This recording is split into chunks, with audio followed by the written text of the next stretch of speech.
Buenas, ¿cómo andan? Emiliano Landín por acá.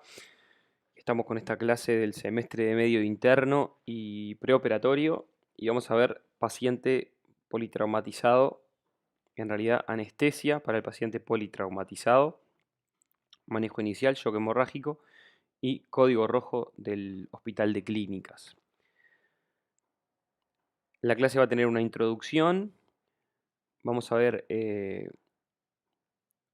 guiados por el ATLS, el manejo avanzado del trauma, algunos conceptos del manejo anestésico inicial del politraumatizado, al igual que con el concepto del DCR, que es la recuperación eh, con control de daños, que es la recuperación más inicial, precoz, cuando tenemos un paciente grave en shock hemorrágico. La recuperación tardía, que es la recuperación una vez solucionado lo- todas aquellas lesiones que ponen en riesgo vital inmediato al paciente. Y finalmente vamos a ver el código rojo del Hospital de Clínicas para transfusión masiva en el paciente con trauma grave. De la introducción, primero que nada, parece, parece básico esto, pero tenemos que definir qué es un paciente politraumatizado y muchas veces uno no sabe definir qué es un paciente politraumatizado o dice bien un politraumatizado y nadie sabe de lo que estamos hablando cuando decimos politraumatizado. Es un paciente que tiene injurias significativas en dos o más regiones. Esas injurias, para ser significativas, bueno, ¿qué es significativo? ¿Qué no es significativo? Hay escalas para medir el grado de las injurias. Esta escala de AIS, Abbreviated Injury Scale, con mi horrible inglés, perdónenme, es una escala vieja que se usaba siempre inicialmente en la evaluación inicial del trauma, después cambiaron y ahora existen otras escalas, como la ISS y otras que podemos ver ahora más adelante, pero en realidad la escala AIS lo que hace es un listado de lesiones por sistema y la clasifica del 1 al 6 en el grado de lesión. Entonces, según el impacto fisiológico que determinan. Entonces, una injuria de 3 puntos sería como una injuria al menos moderada. Entonces, el paciente para ser politraumatizado tiene que tener injurias moderadas en al menos dos regiones del cuerpo, de la economía, además de presentar al menos uno de estos parámetros, que son la presión arterial sistólica menor de 90, una escala de coma de Glasgow menor o igual de 8, una alteración del equilibrio ácido-base con un base excess menor de menos 6, menor o igual de menos 6, perdón, alteraciones ya de la coagulación con un INR mayor o igual a 1,4 o un KPTT mayor a 40 segundos y una edad mayor o igual de 70 años.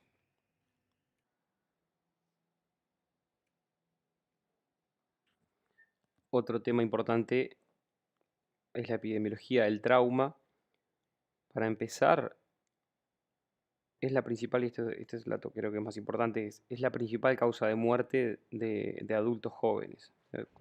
Los adultos menores de 45 años, cifras cercanas al 60% mueren por trauma. De los pacientes que fallecen por trauma, el 50 a 60% fallecen en las primeras 4 horas y una proporción significativa, es decir, casi todo el resto de los que fallecen en las primeras 24 horas. La causante principal del fallecimiento en general es la exsanguinación, shock hemorrágico y trauma craneoencefálico, sabiendo que la exsanguinación obviamente que es el responsable de la muerte más precoz, esta de las primeras 4 horas, el shock hemorrágico es el responsable de la muerte durante el primer día, y todos los pacientes que fallecen o presentan discapacidad posterior a un trauma, en general está relacionado a la presencia de un trauma craneoencefálico y sus complicaciones.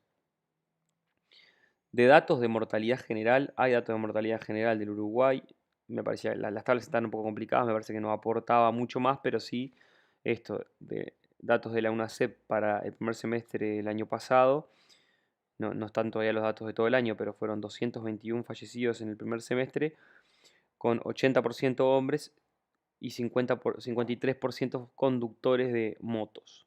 Lo que muestra que la mortalidad que tiene el accidente de moto, el siniestro en moto, o sea, lo mortal que es para la profesión de trabajar de delivery, ¿no? Es una cosa que tiene alta mortalidad. ¿Y cuál es el día con más fallecidos por siniestro de tránsito? Esto es un poco, un poco una trivia, pero un poco lo traigo para hablar de algunas cosas. Está fácil y obviamente que muchos le deben haber invocado.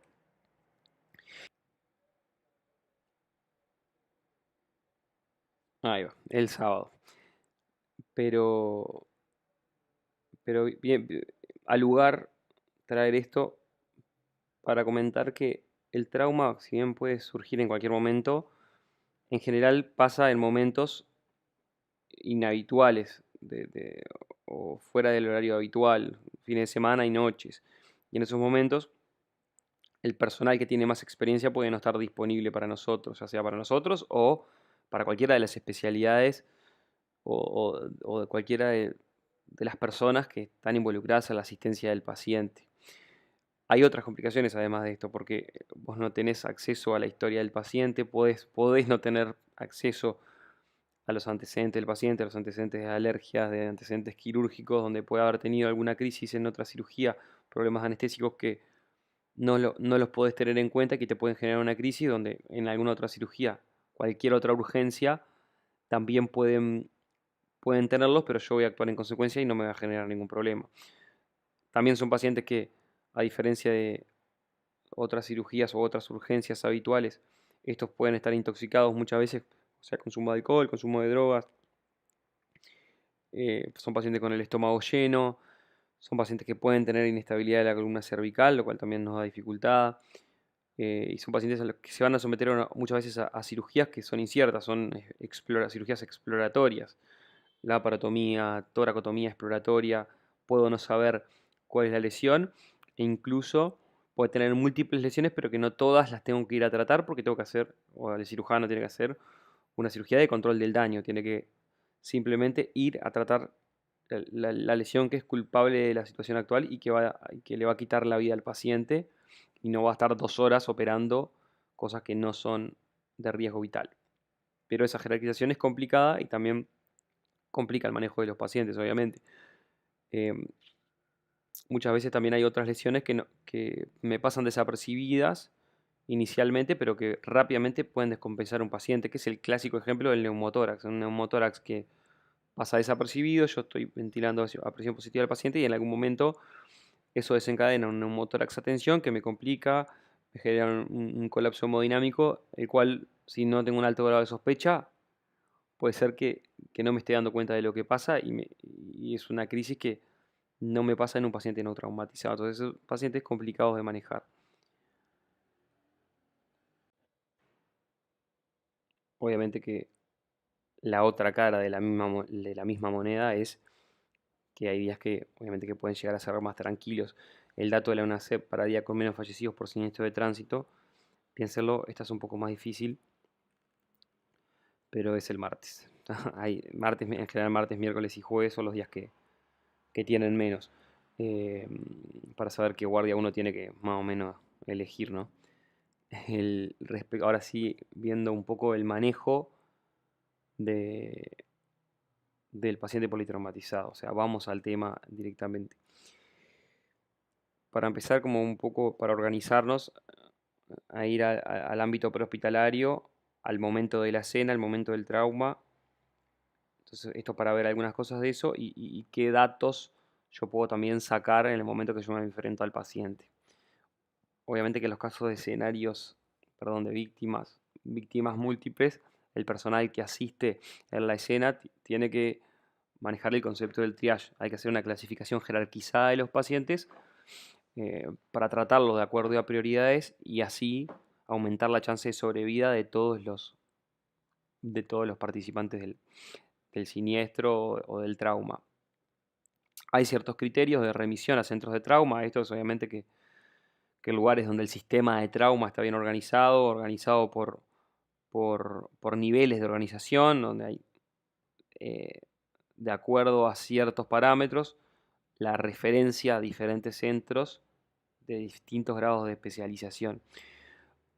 Si bien capaz que eso no aplica tanto en Uruguay, lo que sí destacar algunos que los criterios tienen, porque también importa qué cosas se toman para ver la gravedad que tiene un paciente. Y en realidad, en general se toman dos tipos de parámetros grandes, algunos que tienen que ver con el paciente eh, y otros que tienen que ver con la escena y con la cinemática del trauma. Con la escena y la cinemática del trauma, si bien no está demostrado que sí o sí el mecanismo de injuria esté relacionado sí o sí a la gravedad, hay algunos mecanismos que me tienen que hacer sospechar gravedad y yo tengo que estar atento. Sobre todo son los precipitados,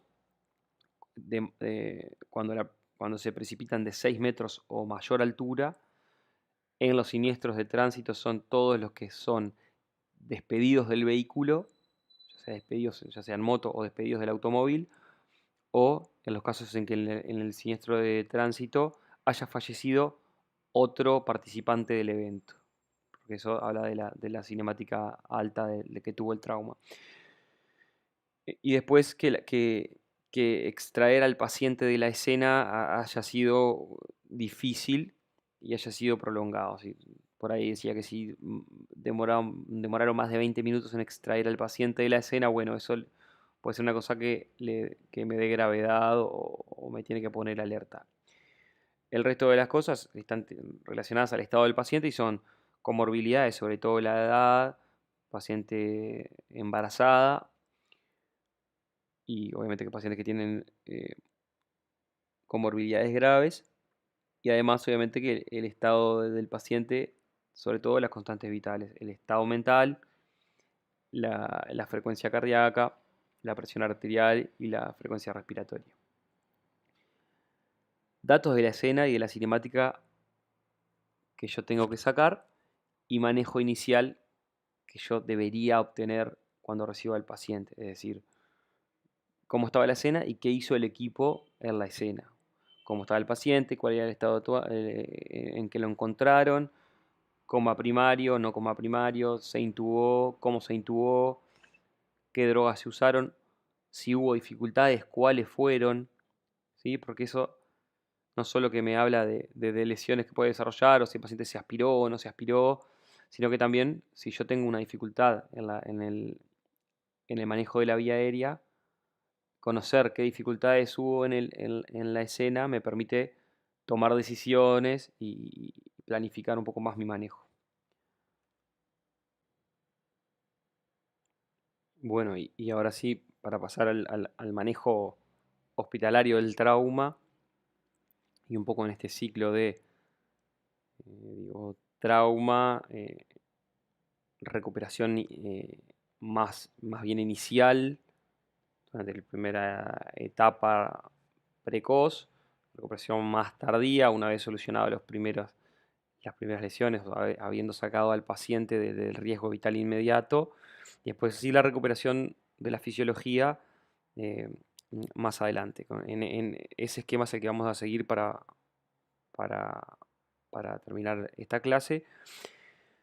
Lo primero que vamos a ver es el ATLS, que en realidad sí es obviamente que el manejo avanzado de soporte en el trauma y en base al ATLS vamos a ir viendo em, algunas cosas que nos importan de nuestro manejo anestésico, pero bueno, lo vamos a ir mezclando un poquito y es importante para todo el personal que asiste a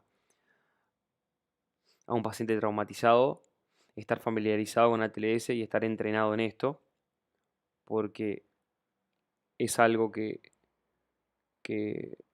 nos permite hablar a todos en el mismo idioma, nos permite jerarquizar realmente, identificar las lesiones de riesgo de vida y tratarlas en el orden que tienen que ser tratadas para aumentar las chances de sobrevida tanto de la vida del paciente como de riesgo para la vitalidad de alguna de sus extremidades.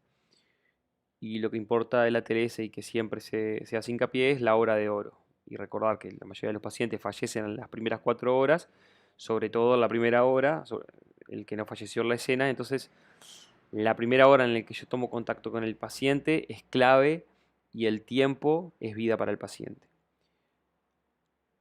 Obviamente vamos a ir viendo, ya saben, es A, B, C, D, E. Cada punto de esta mnemotecnia de ATLS eh, es prioritario. Si yo no soluciono un problema que tengo en la A, no puedo pasar a valorar la B, ¿no? Eso ya lo saben, entonces vamos a irlo viendo en orden. Obviamente que la A es airway o vía aérea. Cuando yo me enfrento al paciente, lo que tengo que hacer es confirmar inmediatamente que está intubado. Eso es lo primero que ustedes tienen que hacer cuando se enfrentan a un paciente intubado en general. ¿Está intubado o no está intubado? Sobre todo, lo primero y lo más rápido y el gol estándar para identificarlo es la capnografía. Obviamente la auscultación es lo que ustedes ya saben. Tiene que ser rápido. Si yo tengo dudas, ¿qué me puede generar dudas? Sobre todo, obviamente, que no tener capnografía y que sea dificultoso auscultarlo al paciente. ¿Por qué puedo no tener capnografía?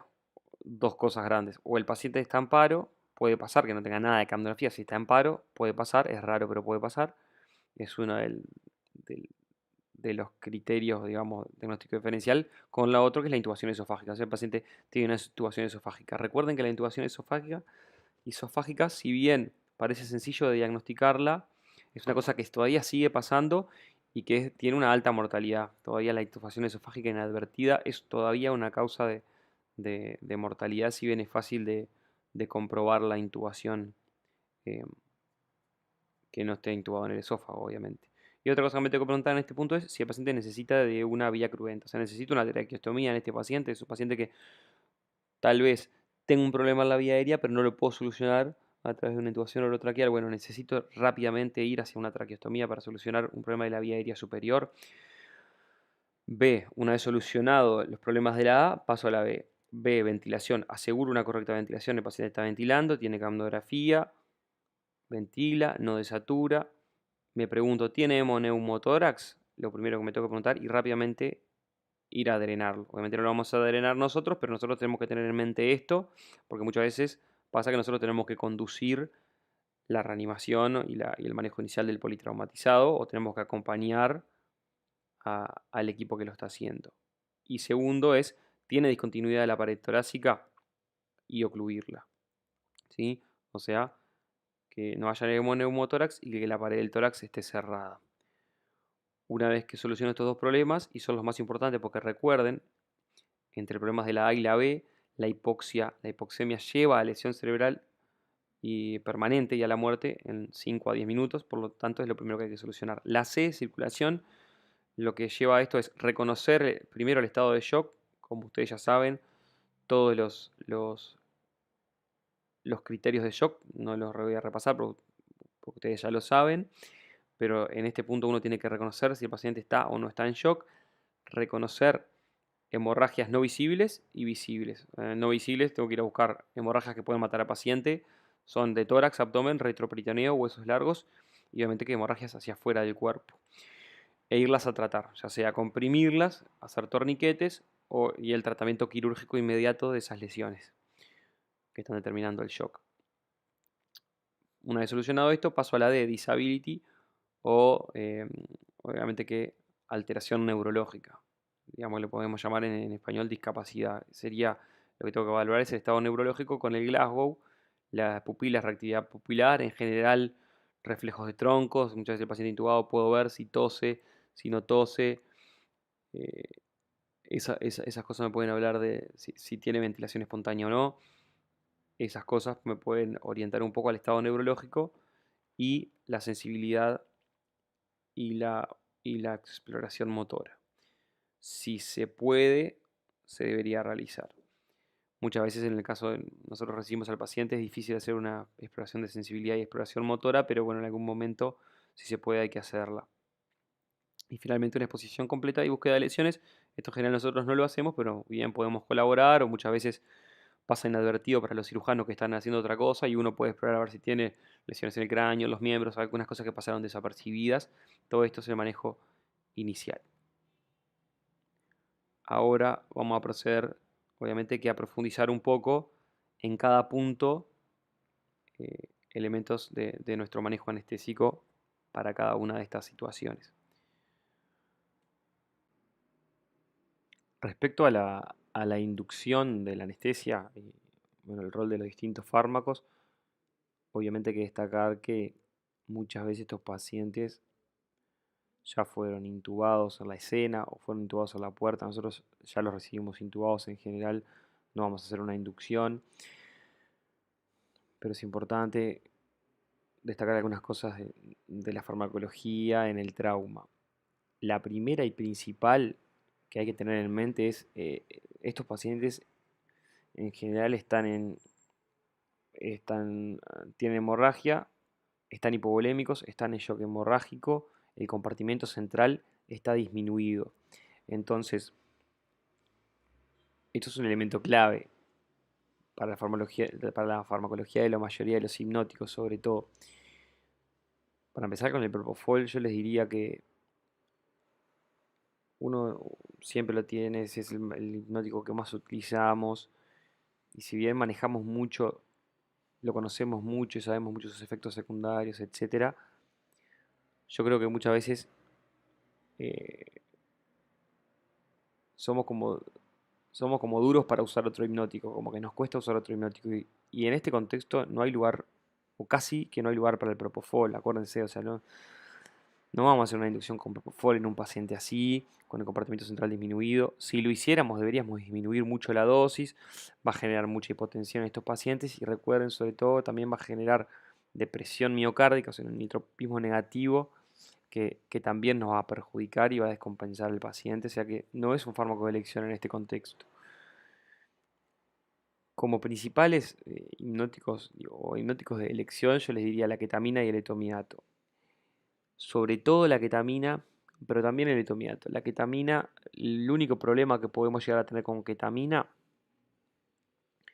eh, son que muchas veces eh, hay problemas de disponibilidad en algunos lugares, puede haber problemas de disponibilidad. Y los problemas clásicos de efectos secundarios de la ketamina, sobre todo las reacciones de psicomiméticas o reacciones de emergencia, no son un problema que nos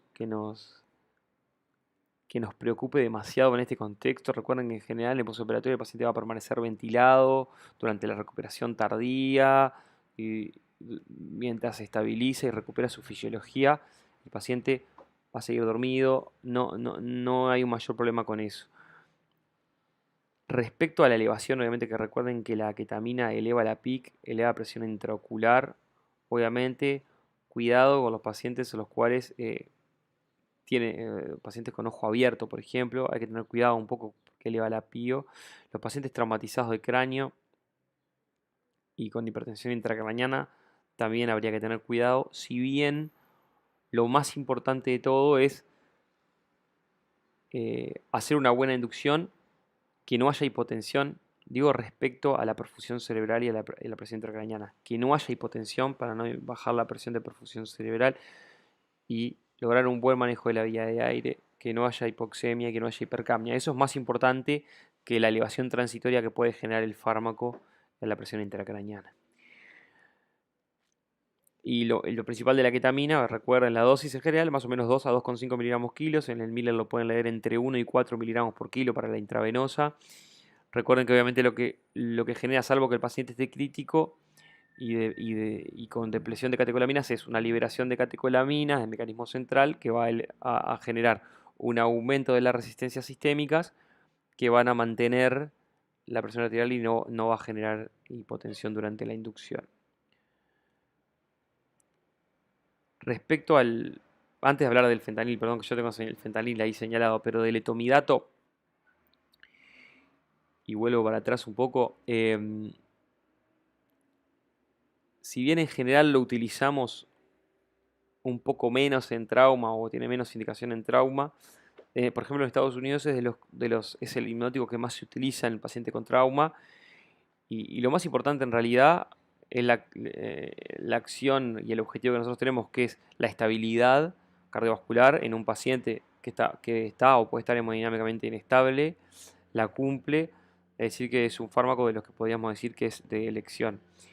De 0,2 a 0,3 miligramos kilo es la dosis que vamos a usar. Recuerden que el compartimiento central está disminuido, no necesitamos dosis mayores que esa. El riesgo de depresión adrenal, o de depresión de la glándula suprarrenal, es algo despreciable en dosis únicas, una cosa que no nos tiene que preocupar mayormente. Respecto al midazolam, que lo tenemos ahí, es un hipnótico que se usa mucho en nuestro medio, sobre todo en áreas por fuera de bloc.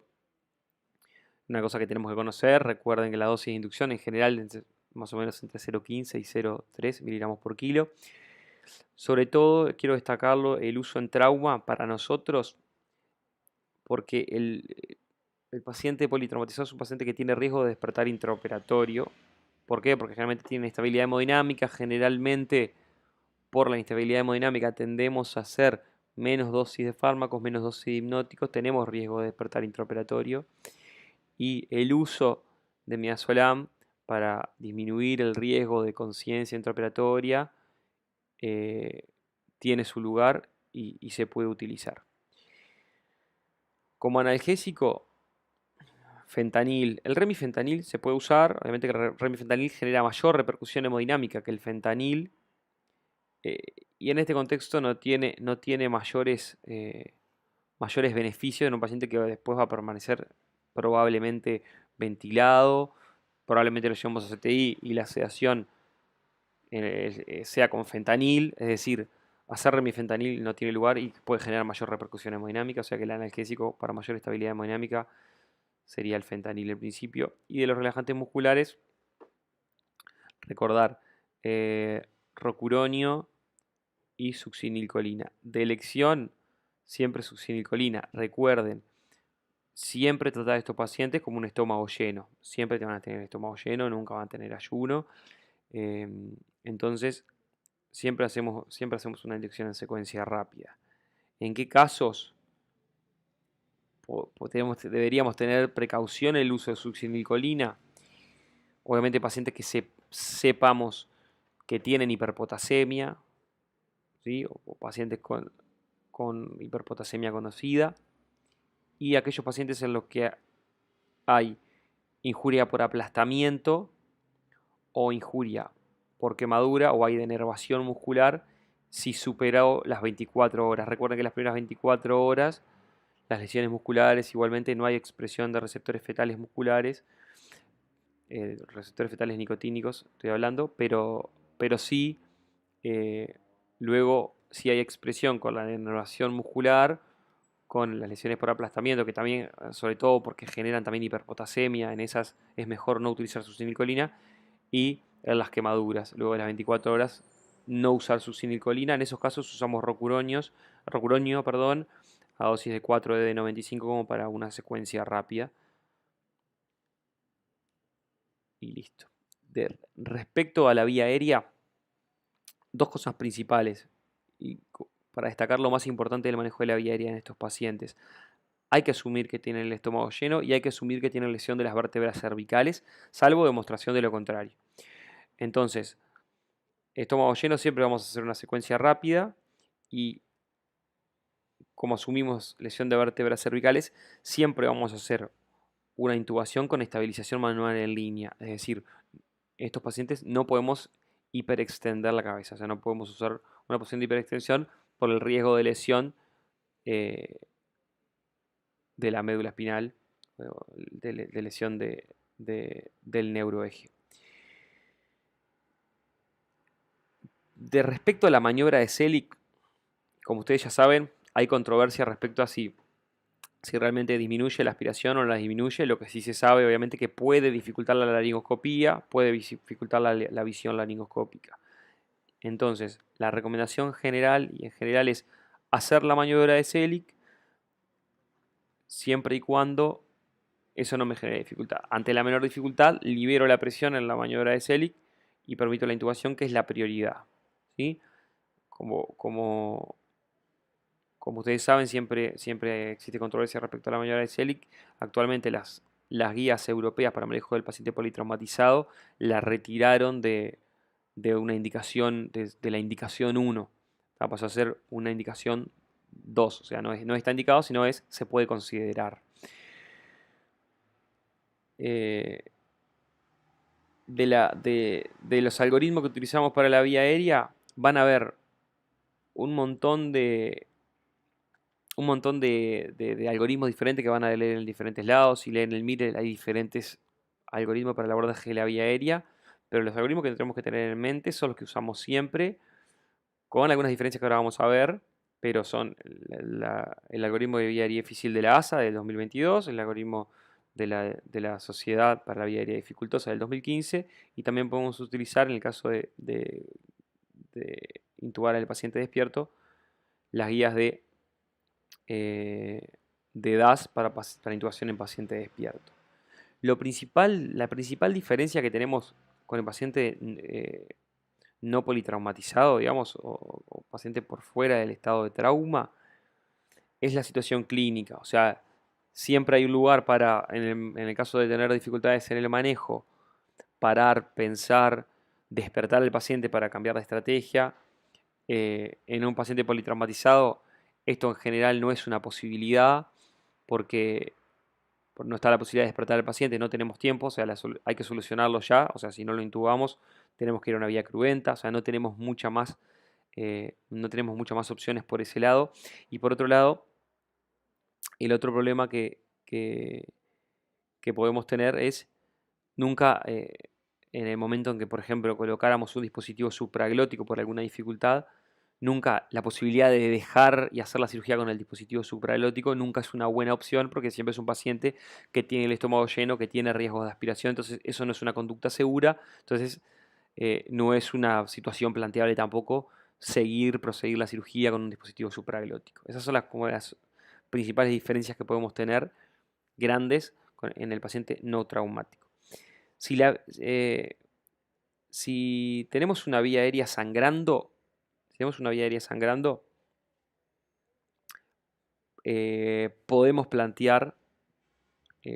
podemos plantear la IOT despierto.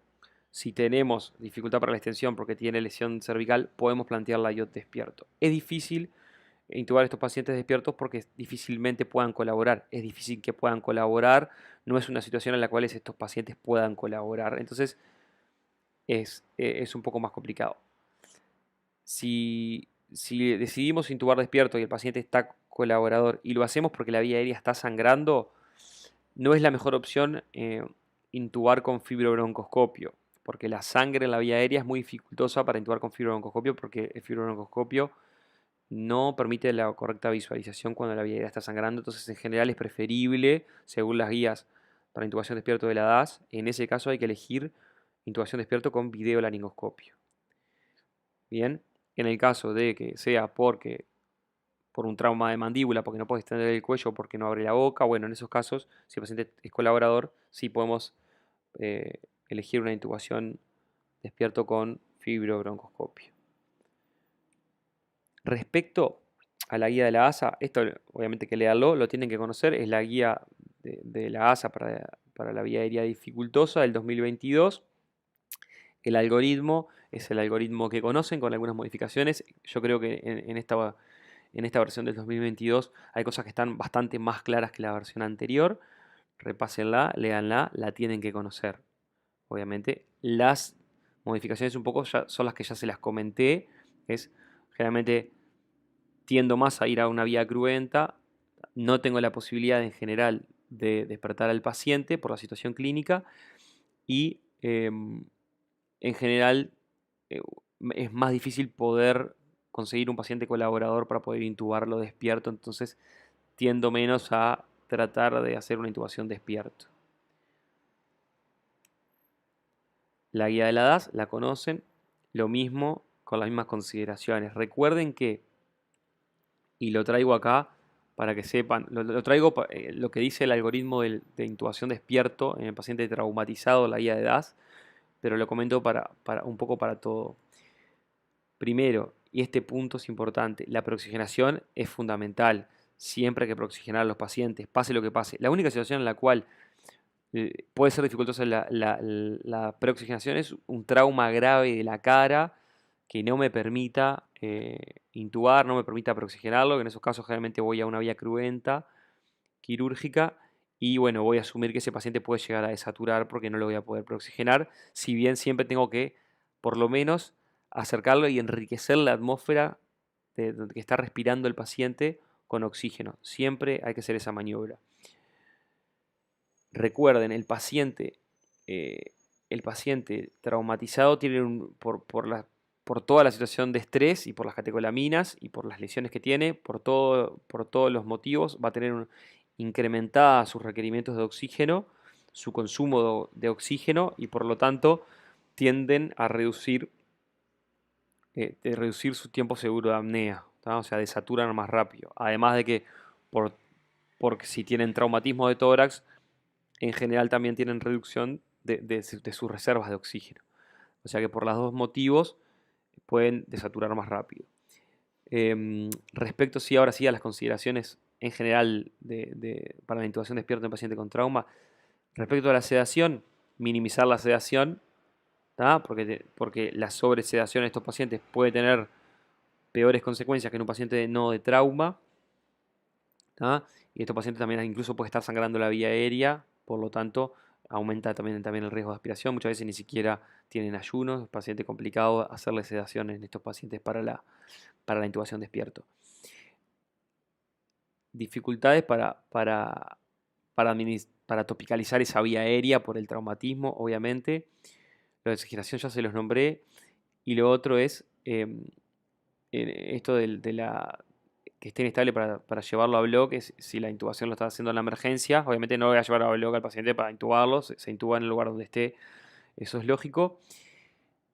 Y lo otro importante es esto que yo ya se les había dicho, pero se los vuelvo a repetir. Si la vía aérea está sangrando, tiene secreciones, el paciente está vomitando, preferir videolaringo por sobre fibrobroncoscopio.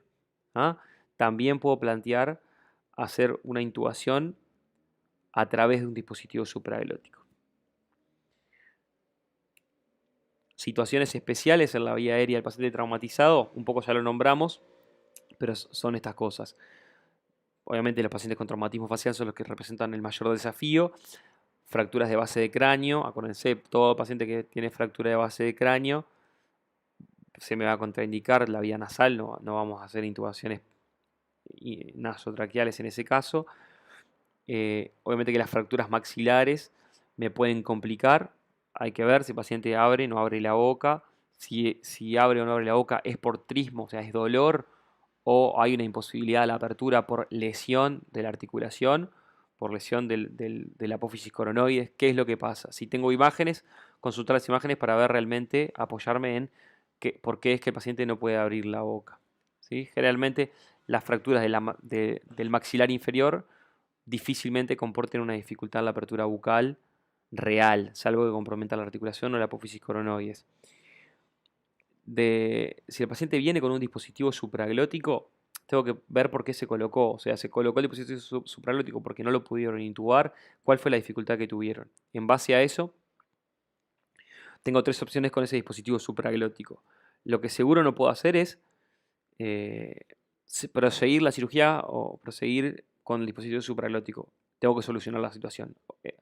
O retiro el dispositivo y procedo a IOT por la vía convencional, perdón, por la laringoscopía convencional o por videolaringoscopía, o intubo vía dispositivo supraglótico o voy directamente a una vía quirúrgica. ¿Sí? Lo que les quiero resaltar en estos pacientes del videolaringo es muchas veces la, la intubación con fijación manual del plano de la cabeza, es decir, con fijación del eje, es más difícil porque no puedo hiperextender. Generalmente lleva más tiempo y puede ser más dificultosa. ¿Sí? Pero el videolaringo nos soluciona eso. O sea, el videolaringo sería la opción ideal, un videolaringo con pala angulada que me permita no hiperextender la cabeza, pero tener una buena visión laringoscópica. Para usar el videolaringo, obviamente que hay que tener experiencia en el uso de videolaringoscopio, pero me soluciona ese problema. Respecto a la ventilación, estábamos hablando de la vía aérea, pasamos a la ventilación. De la ventilación ya lo dijimos, asegurar la adecuación de la ventilación, ventilar siempre, tender a ventilar a bajas presiones, ¿ah? Y usar PIP baja, ¿sí? No usar PIPs altas, usar una presión intratorácica baja por la estabilidad hemodinámica. En principio es un paciente hipovolémico, shock hemorrágico, aumentar las presiones intratorácicas puede generar inestabilidad hemodinámica, pero además por el riesgo de neumotórax inadvertido que se transforme en un neumotórax a tensión. Entonces, minimizar las presiones en vía aérea. Recordar que la hipoxia aumenta la mortalidad, incluso cualquier episodio transitorio de hipoxemia, o sea, evitar la hipoxia a como dé lugar. La hipercapnia es deleteria en los pacientes con trauma craneoencefálico. En un paciente que no tiene trauma craneoencefálico, una hipercapnia leve no genera mayores alteraciones, por lo tanto, no tengo que esforzar la ventilación para sacar al paciente de la hipercapnia. O sea, tengo que tener una hipercapnia permisiva. Prefiero ventilar a volúmenes corrientes bajos, a presiones bajas y tener un poco de hipercapnia que ventilar a presiones altas, a altos volúmenes, solo para no tener una hipercapnia leve. Sí, en el caso de que tenga traumatismo craneoencefálico, sí hay que evitar la hipercapnia porque eso aumenta el daño neurológico y la mortalidad. La hiperoxia también es deleteria, y esto recuérdalo, si bien no hay, o sea, si bien falta de evidencia que lo demuestre, sí se sabe que la saturación, está mal acá, esto no es saturación arterial de oxígeno, es presión arterial de oxígeno. La presión arterial de oxígeno mayor a 200 milímetros de mercurio puede empeorar el resultado de los pacientes que tienen trauma craneoencefálico. Entonces, tiendan a usar la mínima FiO2 que puedan, que les dé una buena saturación y que les dé un buen intercambio. Respecto a la circulación, y bueno, está sobre todo de los accesos vasculares, al tener por lo menos dos vías periféricas calibre 18 mayor, recuerden que para hacer volumen, la vía periférica, si es anticubital, es mejor porque es más cerca de la circulación central. Las vías periféricas y de grueso calibre, como son más cortas y más gruesas, esto es ley de Poiseuille, va a tener un flujo más rápido y me va a permitir reponerlo más rápido. Vía venosa central, si tengo dificultad en el acceso periférico. No, o sea, tener un bajo umbral para hacer una central. Si realmente rápidamente no puedo tener accesos periféricos, voy a la central. O sea, no me demoro en esto. Y si esperas un uso de vasopresores o inotrópicos, obviamente que realizar una central. De la vía venosa central, ¿dónde la vamos a realizar? Donde tengamos sitio, o sea, donde haya accesibilidad, depende de la localización del trauma. Obviamente que muchas veces es difícil la localización en cuello porque vienen con la Minerva por el trauma cervical.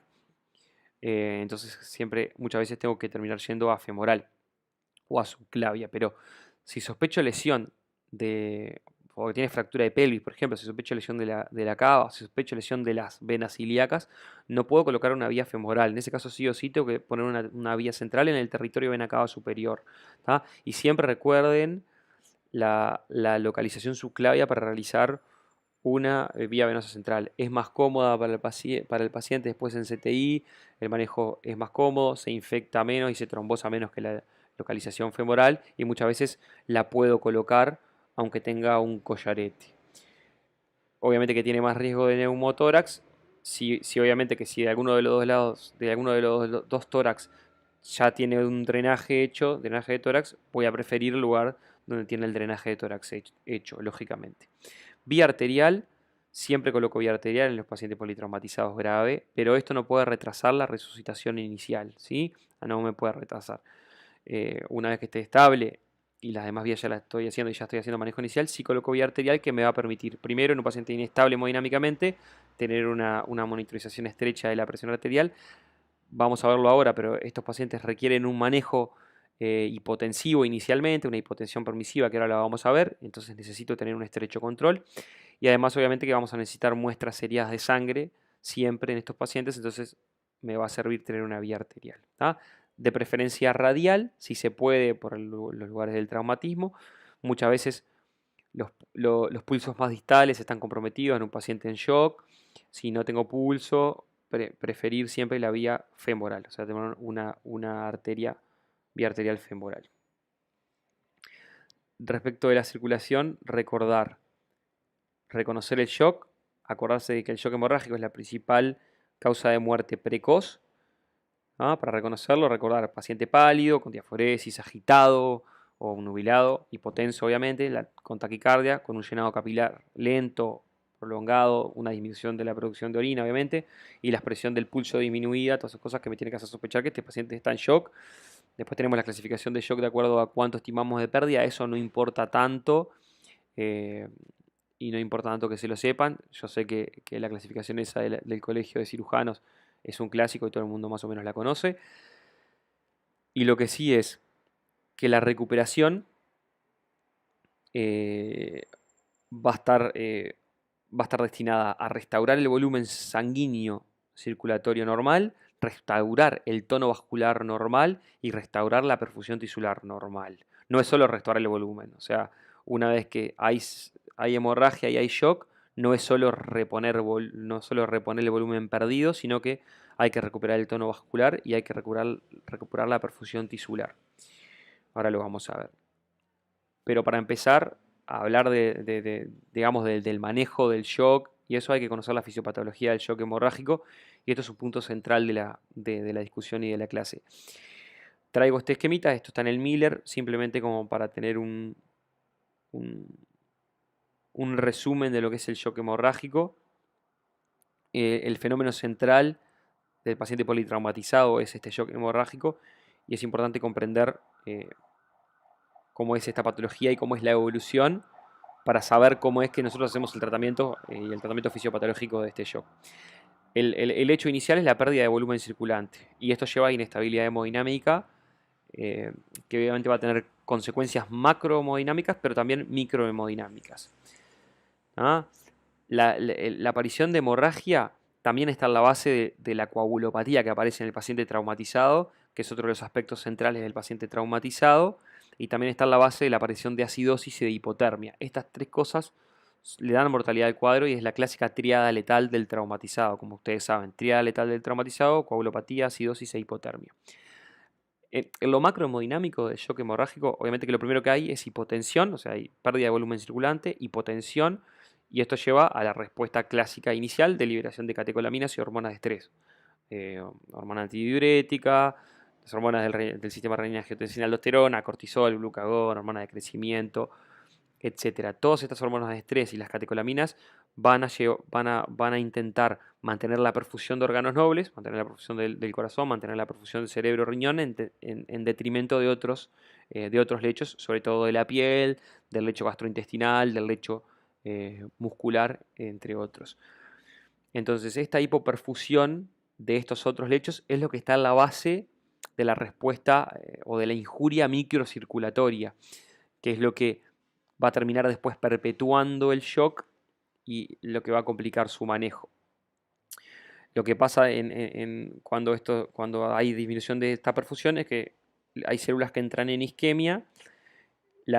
Esa disminución esa isquemia y disminución de la energía celular va a provocar primero captación de más líquido del intersticio hacia la célula, y esto agrava más el cuadro deplectivo del LEC y del intravascular porque la célula absorbe el líquido, o sea que empeoró la hipovolemia. Además, y además el edema ese celular que se genera puede provocar obstrucción mecánica a nivel capilar, es decir, hay edema, se obstruyen los capilares, entonces dificultan más la perfusión, entonces eso va perpetuando la hipoperfusión, entonces se conoce como fenómeno de no reflujo, es decir, no se perfunde porque está obstruida la microcirculación por edema tisular, sí, celular, perdón. Además, las células o sea, que están isquémicas también producen, aparte de hematizarse, producen mediadores. O sea, primero que entran en metabolismo anaeróbico, producen ácido láctico, producen radicales libres del oxígeno y producen mediadores leucotrienos, endotelina, tromboxano. Todas estas cosas van a generar una carga tóxica para todo el organismo, que va a generar la acidosis, el ácido láctico, va a generar repercusión en todos los órganos, o sea, de todo el cuerpo, incluso los no hipoperfundidos, los que están normalmente perfundidos también se van a ver afectados, y los factores inflamatorios lo que van a hacer es amplificar la respuesta, o sea, van a activar el sistema inmunológico y a través del sistema inmunitario, o sea, se va a independizar el evento inicial de hipoperfusión y el shock va a dejar de depender de eso y se va a hacer independiente de ese hecho inicial. El proceso inflamatorio sistémico es el que termina determinando el DOM, o sea, el fallo orgánico múltiple eh, de lesiones de todo el cuerpo. El órgano que más está expuesto, digamos, a esta lesión por mediadores es el primero que recibe todo el gasto cardíaco, que es el pulmón. ¿Ah? Entonces el diestrés respiratorio es lo que más puede aparecer y está demostrado que esto es por el mecanismo de hipoperfusión y el shock microcirculatorio. Los pacientes que tienen hemorragia sin hipoperfusión no tienen distrés respiratorio. Entonces, esto ocurre por el fenómeno de hipoperfusión y por mediadores inflamatorios que van a filtrarse en el pulmón.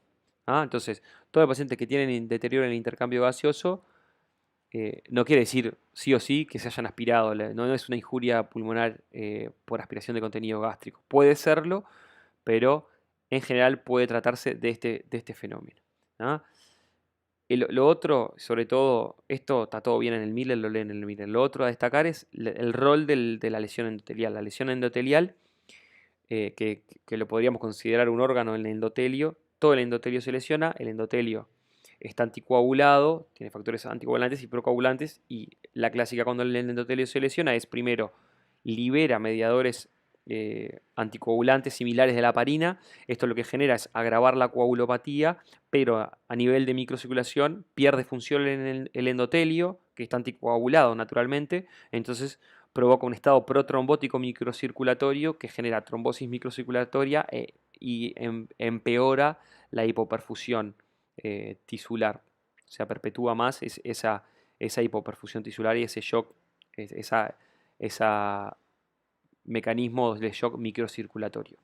En general, el corazón está preservado, la función miocárdica está preservada hasta etapas avanzadas del shock, pero puede haber depresión miocárdica, sobre todo por mediadores inflamatorios. Entonces, en los pacientes en que está hipotenso, no responde a las medidas de sostén inicial, no responde eventualmente a vasopresores, siempre hay que tener en cuenta que puede haber algo de shock cardiogénico o parte puede ser cardiogénica por este mecanismo.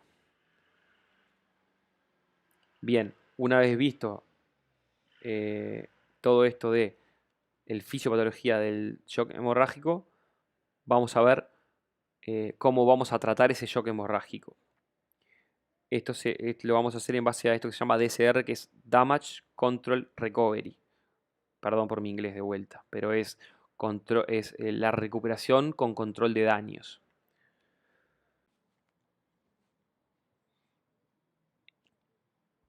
Bueno, el DCR, que sería el Damage Control Recovery, repito, es la estrategia de recuperación inicial en el paciente politraumatizado que está con shock hemorrágico.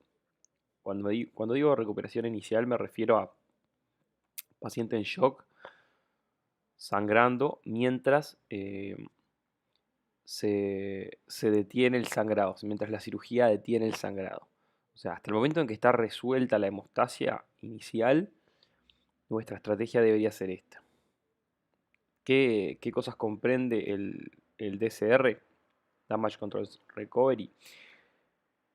Comprende el Damage Control Surgery, es decir, la cirugía con control de daños, es la cirugía que prioriza las lesiones que van a causar la muerte del paciente o que son causantes de la hemorragia y no se detiene a reparar lesiones secundarias o de menor entidad. Es una recuperación o una cirugía jerarquizada. La iniciación temprana de transfusión de productos sanguíneos, es decir, ahora lo vamos a ver, pero hay que rápidamente transfundir. No hay que esperar, acá no hay lugar a ni esperar ningún tipo de valor de hemoglobina, no hay lugar a ningún tipo de reposición restrictiva como vemos en otros ámbitos o en otros escenarios. ¿Tá? La iniciación temprana de la transfusión de productos sanguíneos. Reducir la administración de cristaloides, esto es un punto importante, eh, porque pareciera que en general no lo cumplimos demasiado bien, y es la administración de cristaloides o de por encima de ciertas cantidades de cristaloides es deleteria en este paciente, ahora lo vamos a ver. El punto central de esta estrategia es la hipotensión permisiva en determinadas poblaciones seleccionadas, como ahora lo vamos a ver, y ir a evitar la aparición y tratar la aparición de estos tres puntos que son la triada letal del traumatizado: hipotermia, acidosis y coagulopatía. De la cirugía de control de daños, trata las lesiones más graves, que son la causa del shock inicial. Hasta que no se logra el control de la hemorragia, no se va a realizar ninguna otra exploración ni se va a retrasar eh, las maniobras iniciales con otros objetivos que no sean detener el sangrado. Entonces, las cirugías que van a ser de control de daño van a ser las toracotomías exploratorias, las laparotomías exploratorias y reparación de y coagulación, o mejor dicho, hemostasis de lo que está sangrando y reparación de lo que está sangrando. Fijación externa de la pelvis, que es otro de los huesos largos que puedan ser responsables de la hemorragia, y exploración cervical, ¿no? Esas son las cirugías que comprenden en general las cirugías de control de daño. Respecto a la iniciación temprana de transfusiones, algo ya les nombré, se les llama muchas veces, o lo van a leer como estrategia inicial de recuperación hemostática o recuperación hemostática. Es preferir productos sanguíneos como reposición antes que soluciones cristaloides o coloides. Siempre, siempre elegir productos sanguíneos para reponer un paciente en shock hemorrágico lo antes que se pueda. Antes de esto, ahora también lo vamos a ver un poco más, pero es rápido, en general no va a haber tiempo de, realización de pruebas cruzadas, eh, por lo que generalmente se va a dar eh, productos sanguíneos de isogrupo eh, en caso de estar disponibles. No vamos a poder realizar pruebas cruzadas para antígenos menores porque eso demora y retrasa la administración de las transfusiones. Al menos la transfusión inicial debe ser de isogrupo. Luego, lo importante de reducir, esto es un punto clave, reducir la administración de cristaloides. ¿Ah? En este contexto de shock hemorrágico, la administración de cristaloides es deleteria. ¿Por qué? Porque el cristaloide no tiene capacidad de transporte de oxígeno, va a contribuir, perdón, a la coagulopatía por dilución de factores de la coagulación, porque además, si hay grandes cantidades de fluido y sobre todo fluido sin acondicionamiento térmico, voy a contribuir a la hipotermia, que también empeora la coagulopatía y el sangrado. Van a tener una baja mida media intravascular, lo cual no me sirve en los momentos iniciales, es algo que no aporta y es innecesario, y van a expandir transitoriamente el volumen intravascular. Pero esta expansión transitoria es deleteria en esta etapa cuando el paciente está sangrando porque dificulta la hemostasis inicial. Es decir, la formación de trombos inicialmente, obviamente que son trombos que todavía tienen poca firmeza, trombos que ah, ya en un paciente coagulopático que está con déficit de factores, si en el contexto de una precaria hemostasis, una precaria coagulación, expando el volumen intravascular y obviamente que aumento también la presión hidrostática a nivel capilar, aumenta el riesgo de que aumente el sangrado, aumentar la hemorragia en estas etapas iniciales de sangrado, por lo que los cristaloides deberían limitarse a un máximo de 1 litro en la reanimación inicial. Así que fíjense que yo no debería hacerle al paciente más de 1000 mililitros de cristaloides y directamente tengo que ir a hacerle sangre. Este es el punto central de la reanimación inicial, que es la hipotensión permisiva. Lo van a leer por ahí como eh, reanimación hemostática, reanimación hipotensiva, eh, o como lo vimos acá. Es altamente efectiva en mejorar los resultados de los pacientes politraumatizados. Esto se sabe desde las épocas de la guerra, de los años 50, 60, que los pacientes hipotensos, o los que no se toma ninguna medida activa para elevar la presión arterial, tienen mejor resultado y tienen menor mortalidad que los pacientes en los que activamente se busca la- la- los valores de presión arterial sistólica normales en la etapa inicial. ¿Ah? El uso de una hipotensión permisiva es una recomendación 1 en todas las guías de trauma. Recomendación 1 sin tanto nivel de evidencia, es una recomendación 1C, pero es una recomendación 1, o sea, está indicado. En la presencia de TEC grave, ahí sí, la hipotensión permisiva o la hipotensión en general, obviamente, se va a relacionar a peores resultados y se va a relacionar a un aumento en la mortalidad. Esto mismo puede pasar en pacientes añosos o en los pacientes con cardiopatía. En estos dos grupos de pacientes no está demostrado que, que haya una mejor evolución en una estrategia de hipotensión permisiva. En suma, hipotensión permisiva es recomendación 1C, hipotensión permisiva es recomendación 3 en TEC grave, es decir, no está indicado, y la hipotensión permisiva debería evitarse en añosos y cardiópatas. Es decir, en estos no sería una recomendación 3, sería una recomendación 2B o 2C, si bien eso no está, esto no está escrito al nivel de evidencia de la hipotensión permisiva en añosos y cardiópatas, no estaba en la guía. El objetivo de hipotensión permisiva es mantener una presión arterial sistólica menor de 100 milímetros de mercurio y una PAM entre 50 y 60. ¿Ah? Esto mantiene la perfusión de los órganos nobles, disminuye el sangrado inicial y es el que mejora los resultados, estos valores de presión. No necesito más que esto y no tengo que buscarlo activamente superar estos valores. En TEC grave sí necesito mantener una buena PAM, una buena perfusión cerebral. La presión arterial sistólica tiene que estar mayor de 100 y la PAM tiene que estar mayor de 80 en los pacientes que tienen TEC grave. Esto es recomendación 1C para pacientes con TEC grave. Respecto a la hipotermia, acidosis y coagulopatía, ya lo dije, es la triada letal del traumatizado. Hay que saber que pueden aparecer, hay que activamente evitar su aparición y hay que tratarlos activamente. Vamos a ver un poco de la coagulopatía traumática aguda. Este es otro punto central de este tema de paciente traumatizado. Y es que son pacientes que tienen coagulopatía desde etapas iniciales del trauma. ¿Ah? La aparición de coagulopatía es multifactorial. Hay muchos factores que determinan la aparición de coagulopatía. Pero la coagulopatía va a aparecer en etapas precoces, pase lo que pase, en un paciente traumatizado grave. Hay que saber que esto va a pasar y hay que actuar en consecuencia. ¿Ah? La coagulopatía traumática aguda es el fallo global multifactorial del sistema de coagulación que no logra mantener un adecuado nivel de hemostasis luego de ocurrir un traumatismo mayor. La presencia de coagulopatía va a aumentar la mortalidad por lo menos 2 a 4 veces en el paciente traumatizado. Y los mecanismos predominantes van a ser primariamente el daño endotelial. El daño endotelial genera producción de proteína C y esto genera una disminución en la disponibilidad de trombina para la formación de coágulos, por lo tanto es uno de los mecanismos que está en la base de la coagulopatía. Otra cosa que hay y que hay en todos los pacientes traumatizados, y esto lo deben conocer, es la hiperfibrinólisis.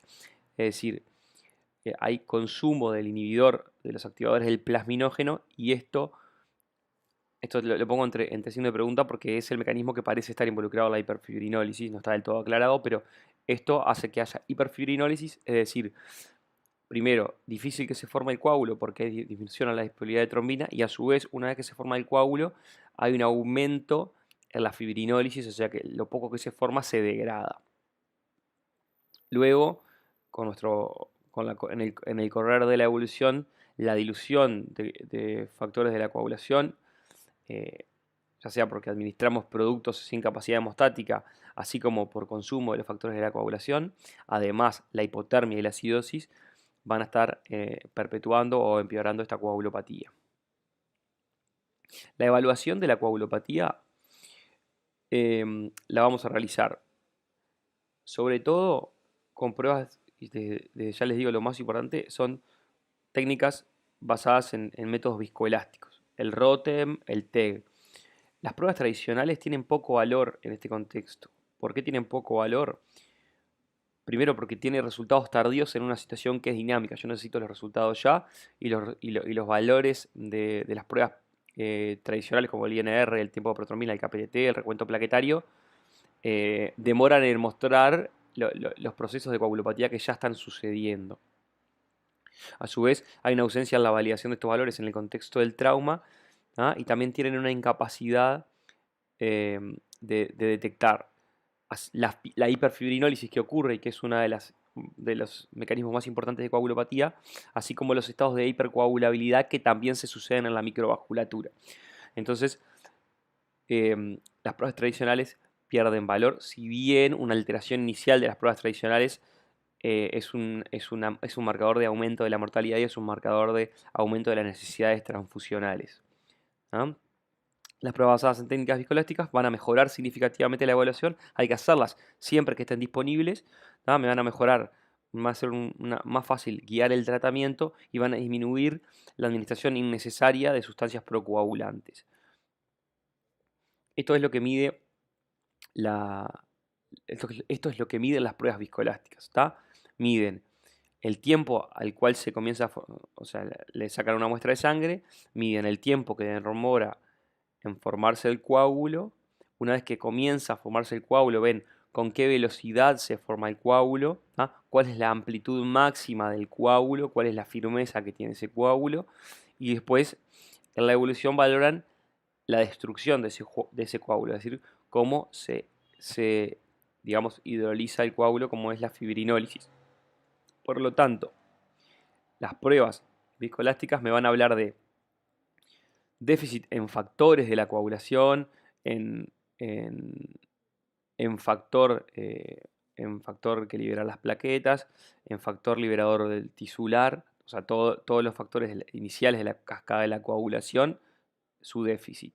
Una vez que empieza a formarse el coágulo, va a poder detectar alteraciones plaquetarias, o sea, si necesito o no necesito plaquetas, alteraciones del fibrinógeno, si necesito o no necesito fibrinógeno, y después me va a poder evaluar y si del coágulo se va a detectar la posible aparición de hiperfibrinólisis. Entonces me va a decir si necesito factores de la coagulación o no necesito factores de la coagulación, si necesito plaquetas o no necesito plaquetas, si necesito antifibrinolíticos o no necesito antifibrinolíticos. Del tratamiento de la coagulopatía traumática aguda, primero, saber que va a aparecer, ¿ah? Y recordar que su aparición es precoz y que aumenta la mortalidad, que su aparición aumenta la mortalidad. ¿Ah? Y el tratamiento va a ser una recuperación hemostática. El uso precoz y agresivo de productos sanguíneos hemostáticos, ¿ah? Hematíes como líquido de reposición, esto es lo más importante. Lo que tiene que reponer el paciente es concentrado de hematíes, no es cristaloides. Y los cristaloides hay que evitarlos. ¿Ah? Evitar y tratar agresivamente la acidosis y la hipotermia. Esto es muy importante. ¿Ah? Importante. Y siempre el paciente se va a enfriar, hay que tratar activamente y calentar a ese paciente. En etapas iniciales ese paciente no se puede enfriar porque en eso se juega la mortalidad también del paciente. En general, ahora vamos a ver el protocolo del hospital de clínicas y lo van a tener que conocer bien, lo tienen que conocer bien, pero en general los protocolos habituales de transfusión masiva hablan de un ratio 1-1-1. Una unidad de plasma fresco congelado, una unidad de plaquetas y una unidad de matíes. Esa es la relación. Eh, Mantener la monitorización y el tratamiento en base a métodos viscoelásticos si están disponibles y tratar la fibrinólisis. Entonces, esto es las dos cosas más importantes que les quiero decir. Uno, la hiperfibrinólisis aumenta la mortalidad y hay un estudio, que es el estudio Chase, que dice que, Chase 2, perdón, que encontró un beneficio en la supervivencia a 30 días con el uso de ácido tranexámico, siempre y cuando el ácido tranexámico se administrara antes de las 3 horas de aparecido el trauma. ¿Ah? Idealmente hay que hacerlo en la primera hora en que tomamos contacto con el paciente, en esa hora de oro. ¿Ah? Se hace 1 gramo intravenoso en carga y una infusión de 1 gramo, infusión continua que durante 8 horas. ¿Ah? Y posteriormente va a ser dosis subsiguientes van a ser valoradas por pruebas viscoelásticas. Esta conducta aumenta la sobrevida y es clave administrar ácido tranexámico. Respecto a los protocolos al ratio de transfusión, si bien en general se usa 1-1-1, hay algunos estudios que demuestran no diferencia hacer la mortalidad usando protocolos de relación diferentes, es decir, uno de plasma, uno de plaquetas y dos de hematíes. Es decir, en general se puede realizar un poco menos de plasma y un poco menos de plaquetas que los estadios iniciales de 1, 1, 1, 1. Recordar que la transfusión masiva y definirla es interesante. Capaz que no lo saben, pero la transfusión masiva se define. Hay varias definiciones, pero se define como el requerimiento de 10 unidades de hematíes en 24 horas, pero esta definición, obviamente que va a requerir esperar las 24 horas. Hay definiciones más dinámicas, por ejemplo, que se haya sido necesaria la sustitución del 50% de la volemia en 4 horas, o que se hayan utilizado al menos 4 unidades de hematíes en una hora. En una hora. ¿Ah? Entonces, eso es la definición de transfusión masiva. Recordar que todos los productos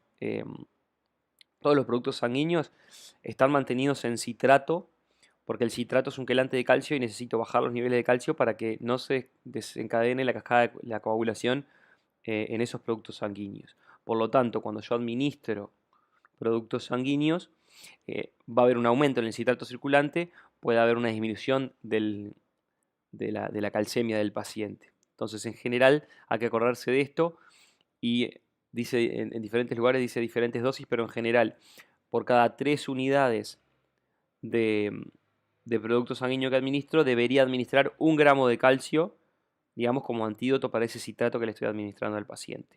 ¿Ah? O en algunos lados te va a decir que cada 4 unidades administro 2 gramos. O cada 3 unidades 1 gramo, o cada 4 unidades 2 gramos. Cualquiera de las dos cosas va a estar bien, pero tienen que recordar hacer calcio a estos pacientes, y que tenga una hipocalcemia va a empeorar la coagulopatía, pero además va a funcionar como un inótropo negativo y va a empeorar la situación hemodinámica, así que es importante tener esto en cuenta. Esto ya se los dije. Respecto a los objetivos, digo, de valores en la coagulopatía, tenemos que tener un recuento plaquetario mayor a 50.000, esto es recomendación 1C. Si hay TEC grave, las plaquetas deberían estar más altas, o sea, necesita plaquetas mayores de 100.000, y los valores tradicionales deberían estar dentro del 1.5 del valor normal, hablando del APTT y del TP.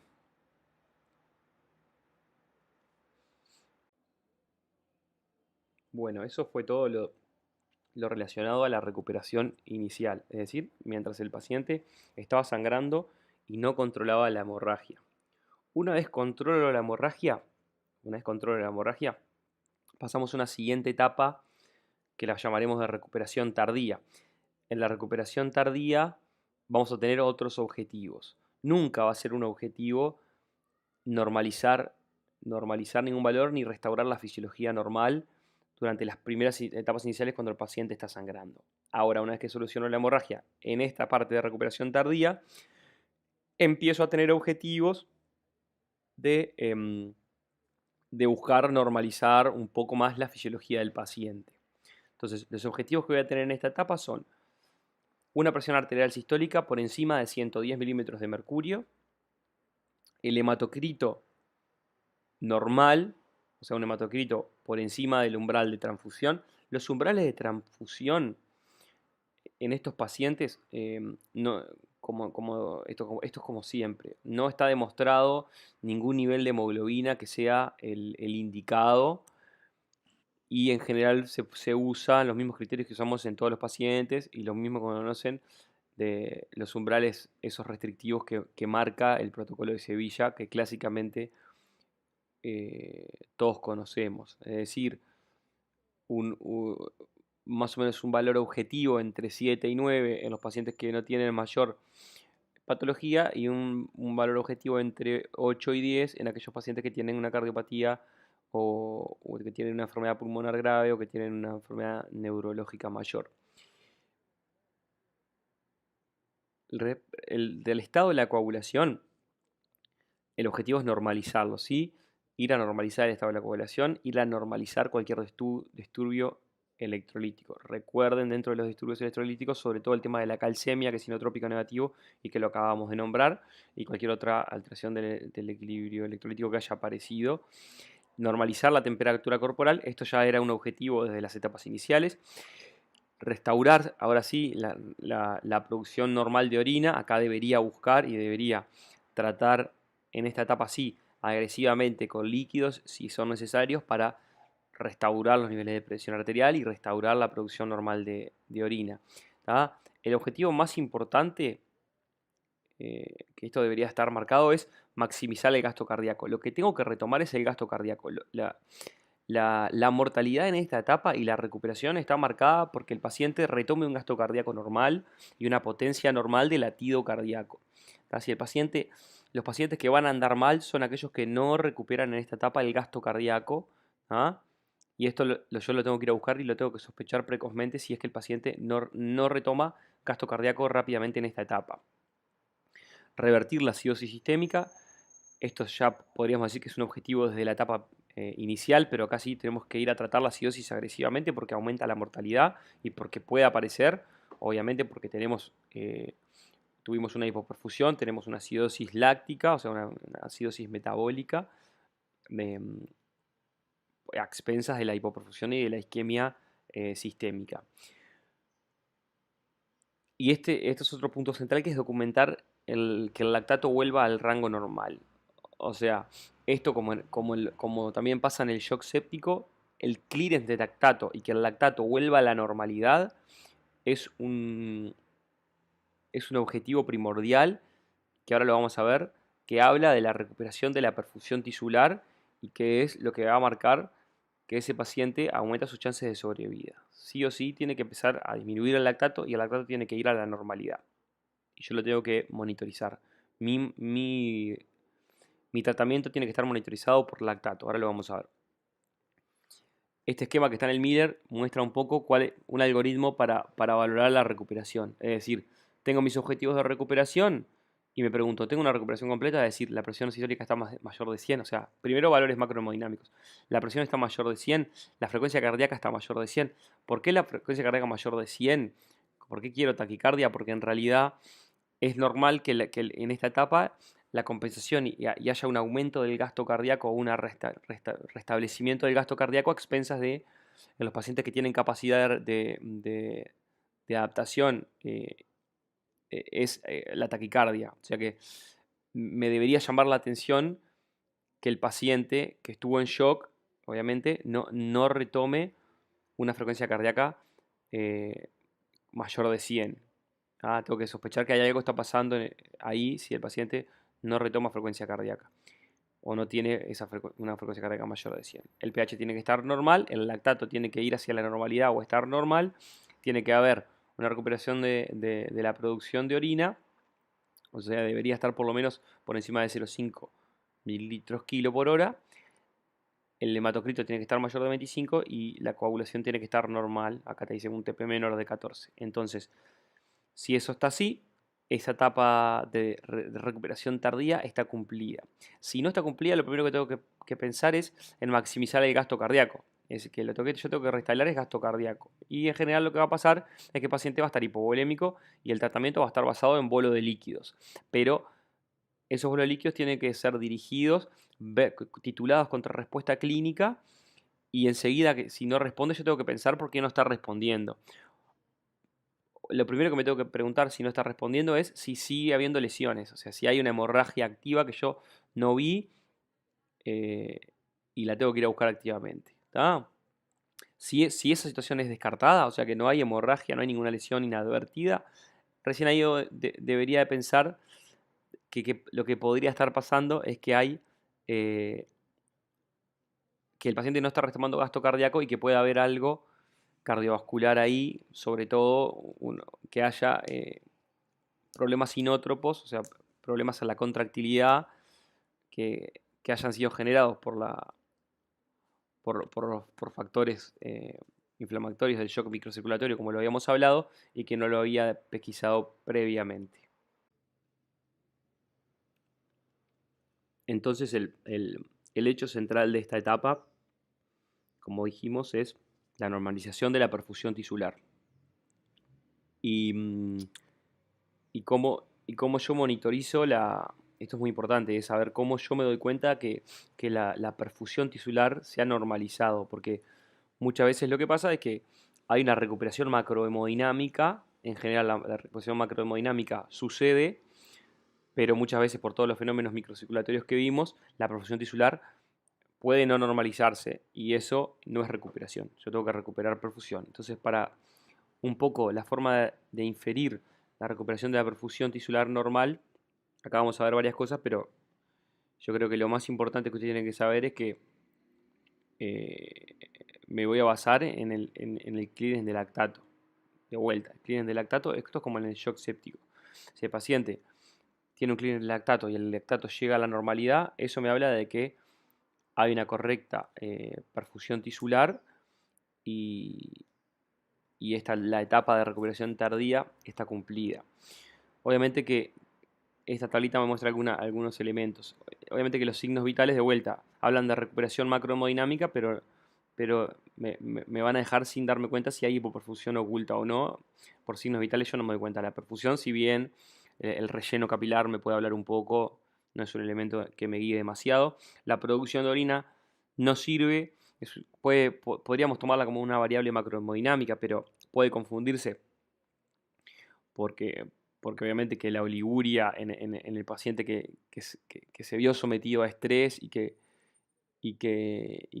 tiene niveles aumentados de catecolaminas y de hormona antidiurética, puede tener oliguria y es esperable que pueda tener oliguria inicialmente, pero bueno, obviamente que puede tener una insuficiencia renal por necrosis tubular aguda, por la hipoperfusión también, así que la producción de orina tampoco me sirve como elemento de recuperación de la perfusión tisular. El estado de ácido base sí, si bien me puede confundir con otras causas de acidosis, por ejemplo, me va a ayudar a guiar el tratamiento.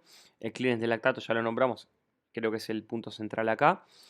El gasto cardíaco, obviamente que si tengo forma de medir el gasto cardíaco, sería la forma más, más fácil de diagnosticar el hecho central que tiene que pasar, que es que aumente el gasto cardíaco y que el gasto cardíaco esté adecuado, porque si el gasto cardíaco está adecuado, en general eso habla de que el paciente va a tener una buena evolución. La oxigenación venosa mixta es un muy buen parámetro, pero es difícil de obtener porque en general nosotros lo que tenemos es una vía venosa central y no tenemos un catéter en la arteria pulmonar. Porque para tener una oxigenación venosa mixta yo tengo que tener sangre mezclada en el ventrículo derecho eh, y en general no la tengo. La tengo de sangre de la vena cava superior. Y la sangre de la vena cava superior no es un buen parámetro de perfusión sistémica. O sea, sí me habla de la perfusión encefálica, pero no de la perfusión sistémica. Obviamente que si tuviera una oxigenación venosa mixta, valores de saturación venosa mixta cercanos al 70% son mi objetivo. La tonometría gástrica, esto no sé, pero la variación de la variación del volumen sistólico sí, como lo dijimos, la variación del volumen sistólico y de la presión de pulso me habla de que hay una posibilidad de respuesta a fluidos para optimizar esa perfusión, por lo tanto también lo tengo que usar. La oxigenación tisular eh, sí es sí es un elemento que me va a hablar bien de perfusión tisular, la saturación, la saturación tisular de oxígeno, el NIRS, pocas veces está disponible, pero puede ser beneficioso para diagnosticar perfusión tisular.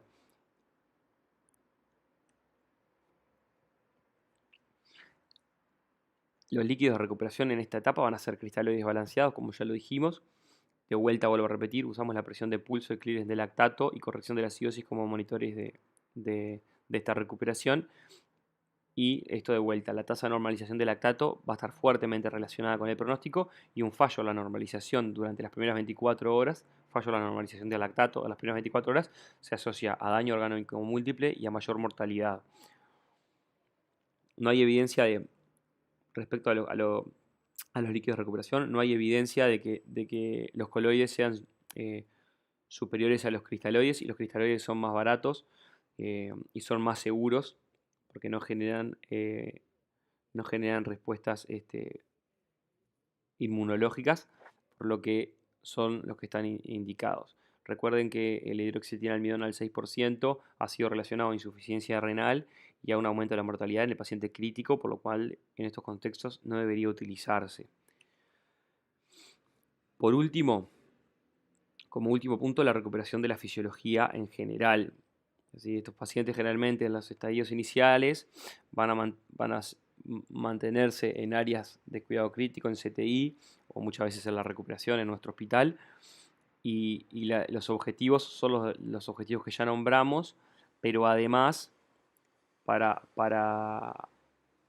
como criterios para la extubación y para la recuperación más bien final, deberíamos conocer los criterios de extubación para estos pacientes, obviamente que tengan un buen estado mental, o sea que tengan un buen nivel de conciencia, ¿ah?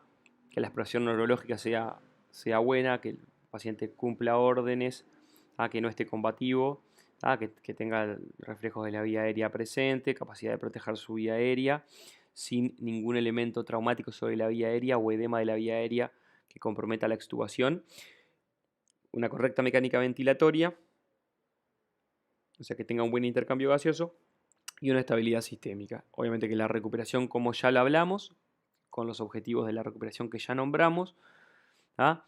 Esto es otro elemento muy importante. Tiene que estar normotérmico, no tiene que estar infectado, o sea, no tiene que tener sepsis, y tiene que haber una baja probabilidad de retorno frecuente a bloc. Si el paciente va a estar retornando a bloc para limpiezas quirúrgicas, para reparaciones subsiguientes, eso es un criterio que me dice que no debería extubarlo y que tengo que esperar a que haya una estabilidad de traslados y de cirugías antes de extubar a mi paciente.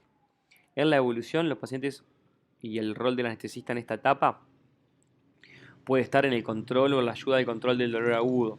Nunca olvidarse que en todos los pacientes el control de la analgesia siempre tiene que ser multimodal y en estos pacientes eh, realizar eh, muchos fármacos que actúan en diferentes áreas de la vía del dolor para poder disminuir las dosis de todos los fármacos, disminuir sus efectos adversos, pero mejorar la eficacia de la analgesia.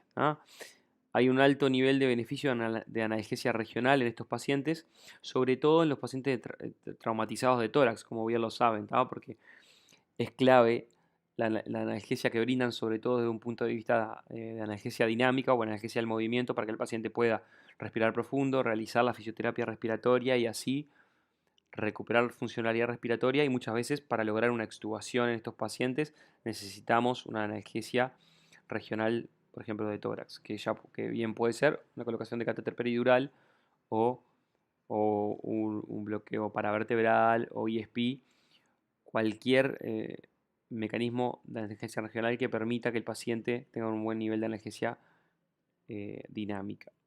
En extremidades, para pacientes para recuperar movilidad y para hacer fisioterapia, también pueden beneficiarse de analgesia regional, catéteres de miembro periférico, no, perdón, de nervio periférico en extremidades o de plexo. Y hay que sospechar precozmente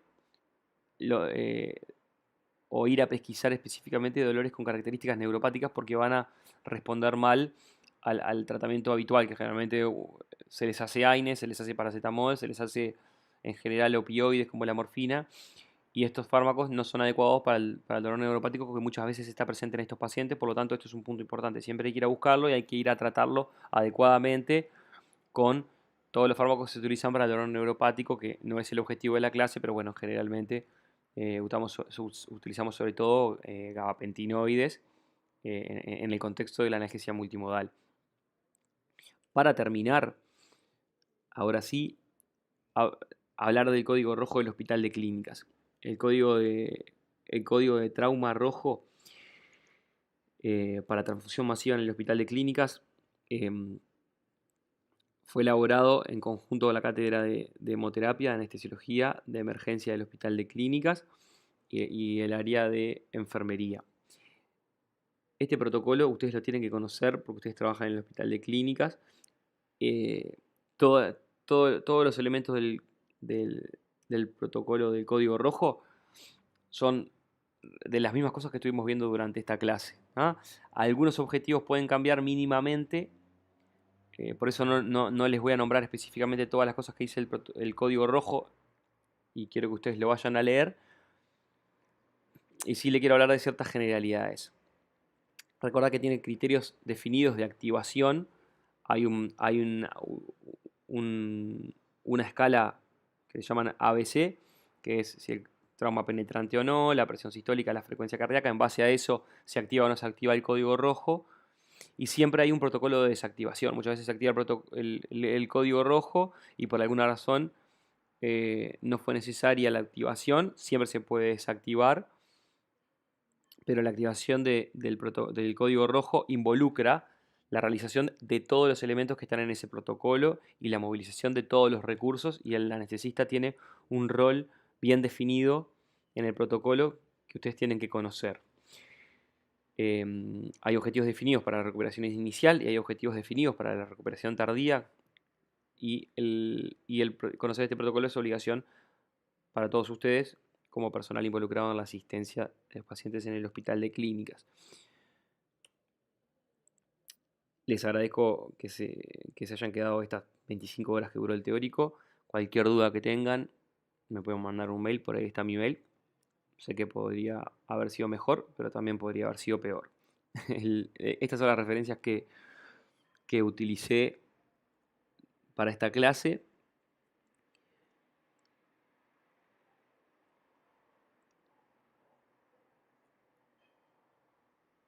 Y les voy a dejar mm, con alguna, con alguna frasecita para que les quede, para dejarlos pensando. No me quiero ir sin dejarlos pensando un poquito. Nos vemos.